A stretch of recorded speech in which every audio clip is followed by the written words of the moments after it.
আজ আমি আপনাদের সঙ্গে শেয়ার করব খুবই সহজ আর ভিন্ন স্বাদের মুচমুচে পকোড়ার রেসিপি। ছোট থেকে বড় সবাই এটা খুব পছন্দ করবে। অতিথি আপ্যায়ন বা সন্ধ্যের টিফিনে খুব সহজে এটা বানিয়ে নিতে পারবেন। নমস্কার, আমি তাপসী আর আপনারা দেখছেন তাপসীদির হেসেল। চলুন আজকের রেসিপিটি স্টার্ট করা যাক। আজকের রেসিপিটি বানানোর জন্য আমি এখানে 200 গ্রাম বোনলেস চিকেন নিয়ে নিয়েছি। চিকেনটা এরকম লম্বা লম্বা করে টুকরো করে নিয়েছি। এবারে চিকেনটা ম্যারিনেট করে নেব। তার জন্য দিয়ে দিচ্ছি সামান্য নুন,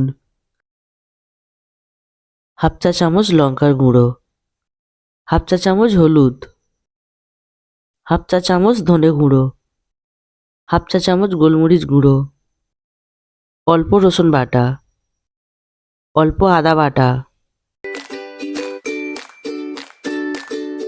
1 চা চামচ সয়া সস, 1 টেবিল চামচ টক দই। এবারে চিকেনটা ভালো করে মাখিয়ে নেব।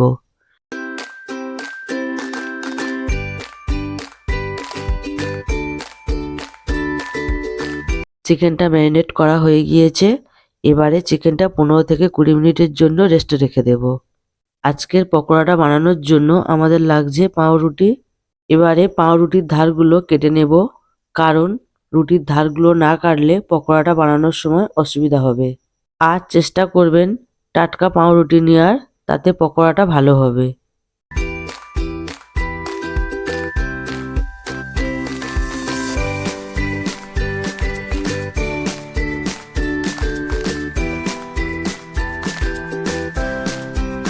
পকোড়ার জন্য রুটিগুলো এইভাবে কেটে নিতে হবে। রুটির এই ধারের অংশগুলো বাদ দেব না। এগুলো দিয়ে আজকে আমি ব্রেড ক্রাম্বস বানিয়ে নেব। তার জন্য এগুলো প্রথমে গুঁড়ো করে নেব।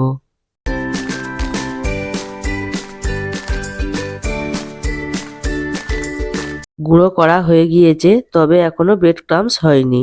তাই ব্রেড ক্রাম্বসটা বানানোর জন্য কড়াতে দিয়ে দিলাম।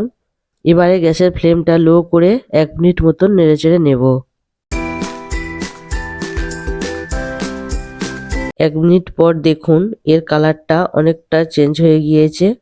ব্রেড ক্রাম্বসটা হয়ে গিয়েছে। এবারে এটা নামিয়ে নেব। এবারে একটা আলুর পুর বানিয়ে নেব। তার জন্য 2টো বড় সাইজের সিদ্ধ আলু নিয়ে নিয়েছি। আর এতে দিয়ে দিচ্ছি 2টো মাঝারি সাইজের পেঁয়াজ কুচি, দিচ্ছি অল্প ধনেপাতা কুচি, 4-5টা কাঁচা লঙ্কা কুচি, স্বাদ মতন নুন, হাফ চা চামচ লঙ্কার গুঁড়ো, হাফ চা চামচ হলুদ, হাফ চা চামচ গোলমরিচের গুঁড়ো, হাফ চা চামচ ধনে গুঁড়ো, আর দিচ্ছি 1 চা চামচ ম্যাগি মশলা। এবারে সব কিছু আলুর সাথে ভালো করে মাখিয়ে নেব।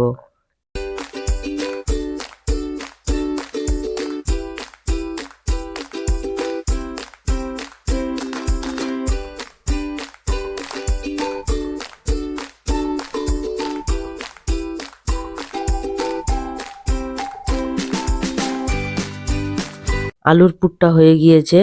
এবারে চিকেনগুলো ভেজে নেব। তার জন্য কড়াতে দিয়ে দিচ্ছি অল্প করে সাদা তেল।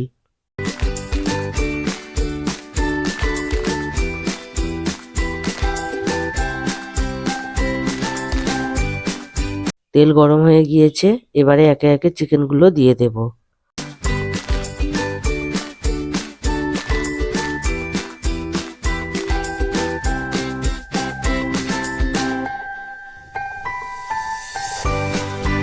গ্যাসের ফ্লেমটা লো রেখে চিকেনগুলো উল্টে পাল্টে ভেজে নেব।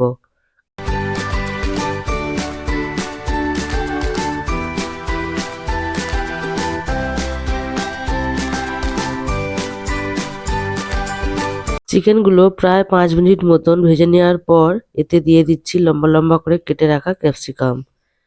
এবারে এটা আরও 1 মিনিট মতন নেড়েচেড়ে নেব।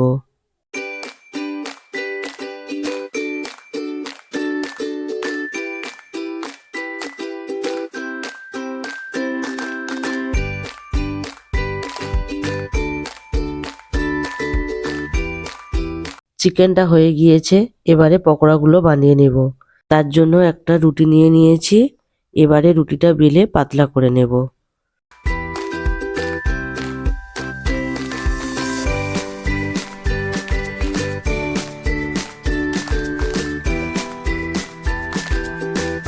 দেখুন রুটিটা এরকম পাতলা করে নিয়েছি। এবারে অল্প করে আলুর পুর নিয়ে রুটির ওপরে ভালো করে লাগিয়ে দেব।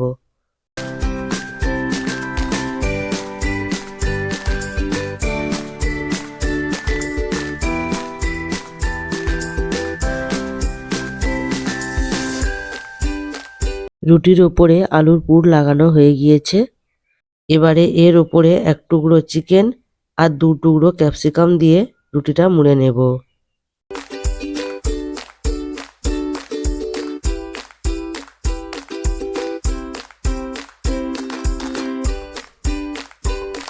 রুটিটা মোড়া হয়ে গেলে 2 হাতে এইভাবে হালকা করে চেপে চেপে দিতে হবে। এইভাবে একটু চেপে চেপে দিলে এটা ভাজার সময় রুটিটা আর খুলবে না। দেখুন রুটিটা মোড়া হয়ে গিয়েছে। এবারে এটা কোটিং করে নেব। কোটিং করার জন্য আমি এখানে 2 টেবিল চামচ ময়দা নিয়ে নিচ্ছি। এবারে এতে অল্প অল্প করে জল দিয়ে একটা পাতলা ব্যাটার বানিয়ে নেব।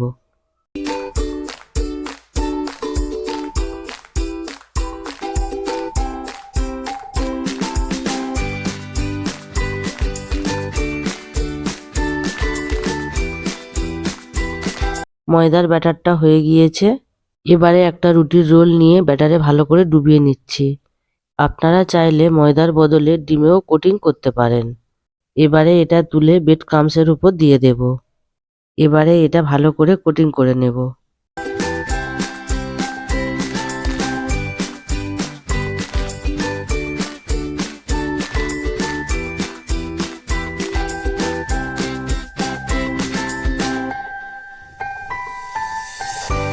রোলটা কোটিং করা হয়ে গিয়েছে। একইভাবে বাকিগুলো কোটিং করে নেব।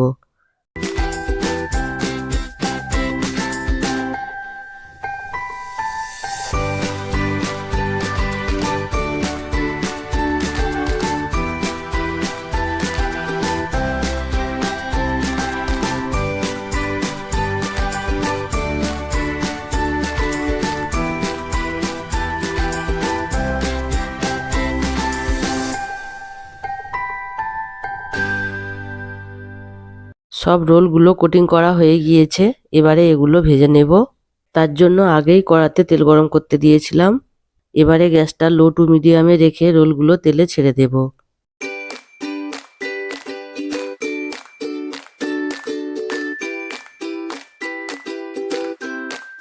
এবারে এগুলো উল্টে পাল্টে গোল্ডেন ব্রাউন করে ভেজে নেব।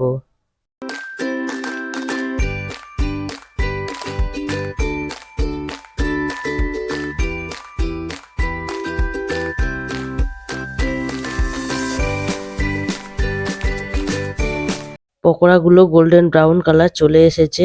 এবারে একটা একটা করে তেল ঝাড়িয়ে তুলে নেব।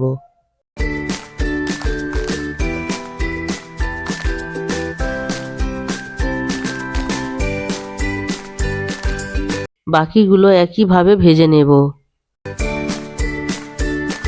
সব পকোড়াগুলো ভাজা হয়ে গিয়েছে। এই পকোড়াটা দেখতে যেমন সুন্দর লাগছে, খেতেও তেমন অসাধারণ লাগে। সন্ধ্যের টিফিনে বা অতিথি আপ্যায়নে এরকম পকোড়া থাকলে সবাই আপনার প্রশংসা করবে। আপনাদেরকে একটা পকোড়া ভেঙে দেখাচ্ছি। পকোড়াটা বাইরে থেকে যেমন মুচমুচে, ভিতরটা তেমন নরম হয়েছে। যারা আমার ভিডিওটি নতুন দেখছেন তারা আমার চ্যানেলটিকে সাবস্ক্রাইব করবেন আর আমার ভিডিও নোটিফিকেশনগুলি পেতে পাশে থাকা বেল আইকনটি ক্লিক করবেন। ভিডিওটি ভালো লাগলে একটা লাইক করবেন আর কমেন্ট করে জানাবেন আজকে এই পকোড়ার রেসিপিটি কেমন লাগলো।